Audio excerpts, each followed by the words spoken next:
Jadi ketika kita udah jelasin panjang lebar, dia cuman kayak oke, iya miss, iyanya tuh ya IYA gitu. Kalau misalnya dari segi Besti Dinda sendiri di lapangannya nih, gemesin banget kan nih hal-hal yang kayak gini, itu gimana? Gap skill, yang atas nggak mau mengupgrade skillnya, ngerasa oh gue udah senior. Semua departemen, semua divisi itu punya kepala masing-masing. Otomatis mereka harus diajarkan untuk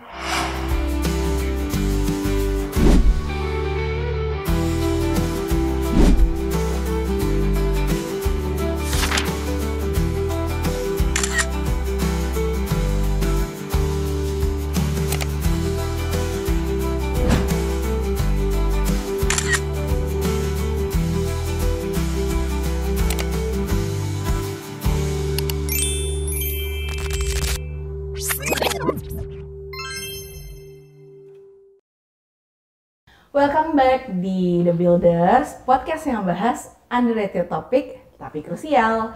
Salah satunya adalah tentang per-HR-an. Nah, kali ini di episode ini balik lagi bareng Double D, Dinda, Didin. Kita bakal ngomongin soal komunikasi ala Gen Z. Jadi buat Bestie Builders nih yang mungkin udah nonton podcast-podcast kita di episode sebelumnya, gitu kan? Yang biasanya kita ngebahasnya tentang sudut pandang HR terus atau misalnya user terus gitu ya. Kali ini kita mau bahas lebih mencair lagi karena kita mau ngomongin tentang komunikasi ala Gen Z itu sendiri. Oke. Tapi nggak hanya di dunia profesional aja, mungkin di case-case personal atau kayak konflik-konflik personal itu juga cukup menarik gitu. Ngomongin soal gaya komunikasi Gen Z yang lumayan sering bikin salah paham. Oke. Nah, kalau dari Bestie Didin nih, sebelum nanti masuk ke ngobrol santai kita episode ini, kira-kira pernah nggak atau pernah punya staff nggak, atau mungkin pernah punya profesional rekan gitu ya, nggak harus staff langsung, bisa klien yang mungkin generasinya masuk ke dalam generasi Gen Z? Mau jawab tapi kayaknya ketawa-ketawa dulu, senyum-senyum sendiri karena kalau nginget-nginget komunikasinya ala-ala Gen Z sebenarnya gini. Yang paling bikin gemes kalau aku pribadi sih sebenarnya lebih karena ini, mereka tuh pengennya buru-buru. Instan. Jadi udahlah mereka by text gitu kan, setelah by text mereka juga pengennya buru-buru, padahal kan kita juga banyak priority yang lain kita kerjain gitu ya kan. Ini terlepas mereka mau dari under kita ataupun memang kita rekanan gitu ya, tapi kalau misalnya udah hubungan komunikasi dengan Gen Z, mereka merasa semuanya tuh priority pokoknya gitu. Itu yang bikin gemes. Nah, kalau menurut Bestie Dinda sendiri untuk menyikapi hal yang kayak gini yang bikin gemes kita ini gimana? Kalau aku, kalau dibilang gemes, udah gemes banget. Karena hampir everyday, karena kan aku ngajar juga ya di kampus, and then ngelihat jangankan Gen Z pukul rata gitu ya, antara tingkat 1, 2, dan 3 aja, meskipun satu genre dia, itu gaya komunikasi pendekatannya berbeda banget. Beda banget. Jadi kalau misalnya mungkin kayak Gen Z awal-awal lah ya, jadi abis dari millennials bergeser sedikit, mereka masih punya kemampuan analisa yang cukup tajam, 11-12 lah sama Gen millennials. Tapi memang karena teknologi, difusi inovasi, terus digitalisasi yang sat-set, terus kayak kita semua menghadirkan gampang bisa di-scroll informasi. Too much informasi membuat mereka tidak punya ketahanan terhadap kesabaran tadi. Terutama proses. Akhirnya dia ketika mau ngobrol sama orang, dia nggak tahan untuk dengerin orang ngobrol. Buru-buru aja maunya. Betul. Ini ngomongin apa gitu. Betul. Dan mereka cepat mengambil kesimpulan. Meskipun belum selesai nih konteksnya. Itu yang pertama tuh, yang sering banget bikin aku suka gemes. Yang kedua, ketika Gen Z ini punya pendekatan komunikasi yang berbeda, terutama saat di pekerjaan, dia tuh suka males, lucunya gini, dia suka semua kok dikomunikasikan secara texting.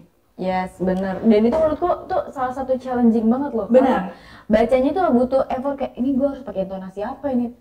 pesan dari dia nih. Bener banget. Jadi kadang kalau berbalas-balasan atau kita kasih instruksi misalnya kayak sesimpel kamu nanti jangan lupa ya untuk ngerjain halaman 1-2 misalnya gitu ya, katakanlah ya. Atau kayak tolong kirimin saya hasil perjanjian kerjasama misalnya gitu ya. Kalau di generasi kita mungkin cara komunikasinya well noted, akan segera kita kirimkan ya Bu, misalnya gitu ya. Terima kasih, terus ada mungkin emoticon gitu ya. Ada sisi-sisi emosional yang cukup oke untuk dibangun di dunia profesional. Tapi kalau misalnya generasi sekarang, dia paling cuman OK, O sama huruf O. Dan itu real terjadi, dan itu sering banget sama Besti Dinda. Betul. Jadi ketika kita udah jelasin panjang lebar, dia cuman kayak oke, iya miss, iyanya tuh ya IYA gitu, yang benar-benar singkat padat. Tapi sebenarnya di dunia profesional sah-sah aja. Cuma memang ketika kita mulai into komunikasinya dengan Gen Z yang lebih muda, untuk mengeksplornya tuh kadang suka banyak selisih paham. Karena kita mungkin yang pengennya kalau dibilang oke itu ada senyumnya gitu ya, balik lagi sih ke ekspektasi ya. Itu cukup challenging menurut aku, dan aku juga hadapin ketika ngomongin masuk ke tantangan terkait dengan ketergantungan informasi. Kalau di kita mungkin suka ngobrol sama teman, human ke human. Kalau si Gen Z itu dia lebih suka nulis. Abis itu curhat di sosial media. Nah itu tuh yang benar-benar kalau aku dari segi profesional juga kayak sampai harus ada NDA yang terkait tentang media sosial. Yang ini bukan sih yang ketika seorang karyawan itu nggak boleh tuh namanya curhat tentang perusahaannya yang di sosial media karena gitu. semua tuh butuh dikomunikasiin dulu ke internalnya. Ini kalau menurut sudut pandang aku sebagai HR dan profesional ya, gitu. Nah kalau misalnya dari segi Besti Dinda sendiri di lapangannya nih, gemesin banget kan nih hal-hal yang kayak gini, itu gimana? Aku sering nemuin, kebetulan adalah orang bukan orang jauh dan bukan orang dekat banget, tapi cukup intens komunikasinya ketika dia habis dikasih pekerjaan yang lumayan padat. Kemudian dia tuh selalu, mungkin habit juga ya, terlepas dari generasinya, habit dia akhirnya mengeluh dan dia nge-screenshot percakapan yang ada di dalam grup manajemen. Itu menurut aku kayak cukup fatal, karena itu kan terkait segala komunikasi yang ada di dalam perusahaan gitu ya. Itu kan cukup konfidensial ya. Betul. Sehingga agaknya kok lucu banget untuk dia tuh dengan tanpa rasa bersalah untuk posting-posting itu. Dan itu aku setuju banget sih dengan sudut pandang HR yang Besti Didin bilang bahwa segala sesuatu terkait dengan pola komunikasi karyawan pun sebenarnya harus juga diatur di NDA gitu ya. Disclosure agreement-nya tuh harus jelas. Nah kalau dari HR-nya sendiri ketika menemukan hal itu biasanya apa yang dilakukan? Karena gini, kalau pola komunikasinya Gen Z ini kan memang tadi yang udah dijelasin sama Besti Dinda sendiri bahwa ya memang pertama memang mereka to the point kayak gitu kan, lebih yang ke instan, makanya mereka nggak juga sukanya yang buru-buru padahal juga masih ini. Nah sebelum aku jawab dulu terkait tentang tadi apa, sorry, kenapa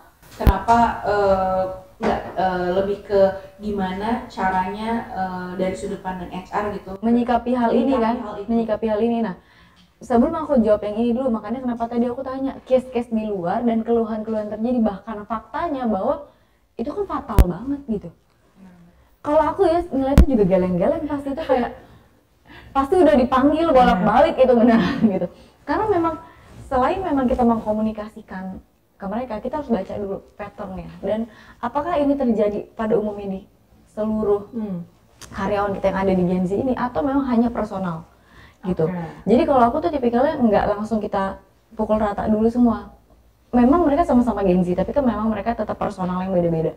Ya kan, makanya dari itu aku selalu lihat nih, kalau yang kayak tadi case-nya tuh aduh, itu udah pasti bakal jadi bolak-balik dapat surat cinta itu kayak gitu. Udah dinotit sih. Iya kan?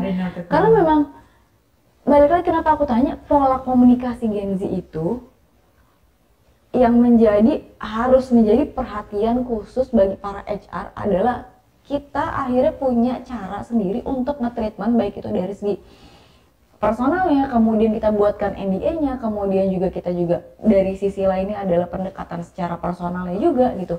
Nah, jadi hal-hal yang kayak gitu tuh yang dari sisi HR-nya pun harus growth, jadi harus tumbuh. Oke. Berarti mau nggak mau dia harus mengembangkan dirinya si HR ini juga, jadi upskilling lagi gitu. Betul. Menarik meng-highlight skill HR gitu ya. Dari sekian banyak HR secara tokoh gitu ya. Secara kan banyak ya di Indonesia tuh tokoh-tokoh HR gitu ya.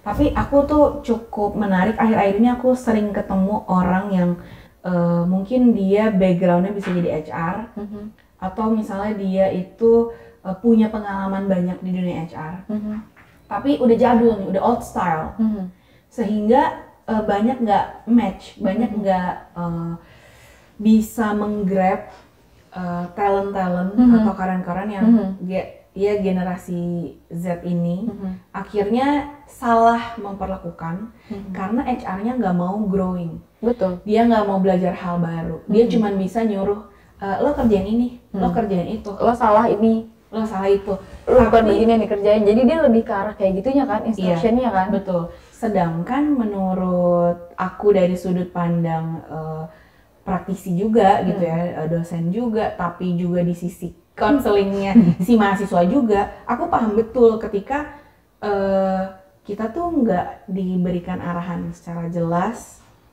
sejak awal misalnya sama HR-nya, pun sama atasannya. Apalagi kalau atasannya juga punya masalah komunikasi misalnya. Kan banyak banget ya, atasan tuh punya kendala komunikasi tuh lumayan juga banyak. Dan ternyata di lapangan ngomong-ngomong soal komunikasi Gen Z, ternyata aku juga baru menemukan bahwa nggak semua orang pintar atau pandai gitu ya, itu juga mampu mengkomunikasikan apa yang seharusnya dikomunikasikan.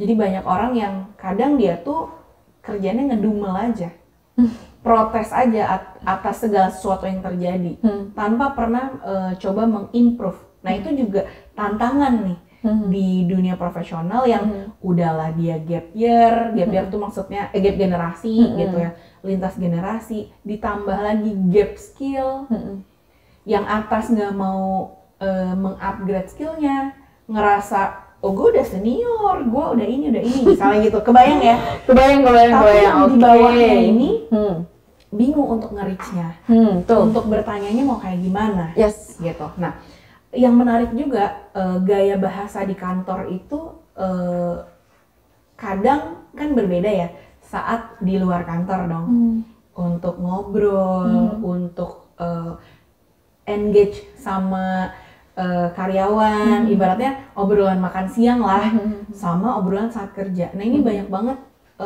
Gen Z itu nggak bisa bedain nih, Besti Didin. Kalau dari sudut pandang korporasi atau perusahaan gitu, kira-kira penting nggak sih membedakan pola komunikasi atau bahasa-bahasa yang digunakan saat memang lagi di kantor, misalnya meeting atau apa, dengan ketika dia di luar kantor, karena itu juga jadi challenging. Itu di lapangan sih banyak. Jadi case-case yang aku bahas adalah yang memang sering ditemukan di lapangan tentang Gen Z yang dari segi komunikasi, komunikasi. Dan dia akhirnya tidak bisa membedakan mana segi profesional, akhirnya dia bias gitu Mas. Betul. Oke. Kalau ditanya penting atau enggak, itu hal yang penting dong gitu. Kayak namanya formal sama informal kan beda nih. Jadi kita kasih tahu dulu ke mereka bahwa balik lagi gini. Memang serunya punya support system baru di perusahaan itu para Gen Z ini gitu ya, karena menjadi challenge baru. Akhirnya kita juga sebagai orang yang mau mengikuti dan mau mempertahankan mereka pun ter-challenging, akhirnya mau nggak mau kita harus upskilling. Gitu ya. Nah kalau misalnya sebelum kita sampai ke upskilling, berarti kita tanya dulu nih pada diri kita sendiri gitu, kira-kira kita juga sudah di batasan mana, mampu atau enggak. Karena juga kalau misalnya tadi bilang, aduh bias nih akhirnya ngobrol secara profesional sama personal, kita sendiri secara HR, secara manajerial pun sudah bisa belum memantaskan kita ini lagi di segi profesional atau personal. Kadang mereka tuh kan tipikal Gen Z itu benar-benar melihat banget loh, visioner banget loh. Mereka benar-benar visual banget juga kan. Mereka ngeliat nih, oh orang yang gue lihat kayak gini kok. Maka dari itu kenapa jadi bias tuh kayak gitu? Karena yang mereka lihat akhirnya itu yang mereka lakukan. Jadi melihat dari apa yang mengerjakan dari apa yang mereka lihat ya. Iya, betul. Itu yang pertama. Dari segi HR-nya, dari segi manajerial, dari segi seniornya. Kita kan mau nggak mau memberikan contoh dong. Betul. Gitu. Kita yang bisa memisahkan juga kan, kalau kita kasih gap aja ke mereka bahwa kalau di luar gue boleh kayak gue lu sama gue nggak apa-apa. Tapi kalau di dalam as a professional aja ya gitu. Memang mereka perlu hal yang sifatnya itu transparan, jelas. Jadi mereka jadi nggak bias juga. Wajar mereka merasa disalahkan karena mereka nggak dikasih guidance kan, nggak dikasih batasan juga kan. Mereka menjadi ya udah berimajinasi, berkreativitas karena memang di generasi mereka polanya seperti itu. Pola komunikasinya terutama kayak gitu. Nah, balik lagi secara teratur dan spesifik gitu ya. Kadang kan kalau kita ngomongin komunikasi dalam kantor, dalam perusahaan, dalam pekerjaan, itu sudah ada batasannya lah ya, jelas gitu kayak. Ya, betul. Ketika kita menjawab juga nggak bisa kayak pakai emoticon kiss atau apa gitu kan. Misalnya kalau untuk ranah tertentu takutnya jadi salah paham gitu kan. Atau nanti malah bosnya baper gitu kan, atau segala macam. Padahal sebenarnya mungkin gaya-gaya komunikasi itu juga penting untuk dipahami. Emoticon aja banyak keluar emoticon yang aneh kan, kayak tuh ngapain? Aku pernah tanya tuh yang Alisa naik sebelah tuh ini artinya apa? Kan kalau di kita artinya kayak dia mikir, enggak iya kayak berpikir gimana gitu. Tapi mereka jawabannya cuma tuh lucu aja. Ya. Jadi itu aja bisa misperception tuh. Benar. Makanya itu yang kadang suka apa ya? Mungkin kasih batasan lah ya, pasti menurutku sih ya, secara profesional kasih batasan, dan mungkin lu bisa pakai emoticon yang lain kali ya gitu. Jadi kayak yang lebih make sense digunakan di dunia profesional. Yes, kayak gitu. Nah, lanjut nih, ngomongin penolakan ala Gen Z. Kadang kan Gen Z tuh karena udah terbiasa, oh ya udah kalau lo nggak menanggapi ya udah gitu. Jadi kayak udah masa bodoh gitu. Iya, betul. Itu gimana? Ketika mungkin nih dari generasi sebelumnya gitu kan. Kalau kita ngeliatnya mah gemes lah pasti ya. Gemes banget sih kayak. Tapi memang self defense mereka emang kayak gitu. Dan mereka tuh merasa harus gini, gue harus melindungi diri gue karena mental health adalah punya gue. Gitu kan. Jadi nggak apa-apa yang lain tuh sakit, yang penting gue sehat. Yang penting gue nyaman gitu. Nah maka dari itu pun mereka choosing perusahaan pun mereka akan sangat-sangat melihat tuh environment tuh. Nah, balik lagi ke budaya perusahaan pun mereka akan lihat. Nah, yang mereka tanya tuh kayak gitu. Kalau ini gimana di sini? Bukan target kerja dulu yang mereka tanya. Coba deh, kalau misalnya kita interview banyak banget, mungkin HR bestie di sana boleh banget breakdown pertanyaan-pertanyaan yang mungkin agak nyeleneh gitu ya. Contohnya adalah kayak harusnya kan yang ditanya itu pekerjaan atau misalnya goals-nya atau apa ya, challenge-nya. Ini nggak, pasti yang tanya adalah budaya perusahaan dulu. Nah ini menjadi salah satu yang satu bisa jadi daya tarik, satu juga bisa jadi bumerang buat para HR kalau misalnya ternyata environment kita nggak bagus.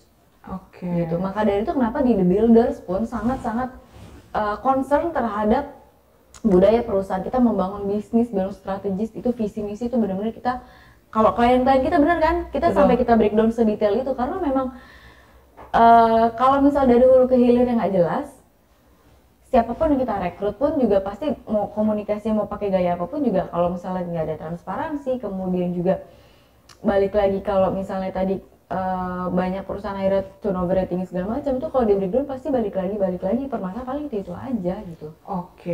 Nah kalau terkait episode ini nih ya, kan kita concerning banget sama gaya komunikasinya Gen Z. Terus sering banget bermasalah di perusahaan.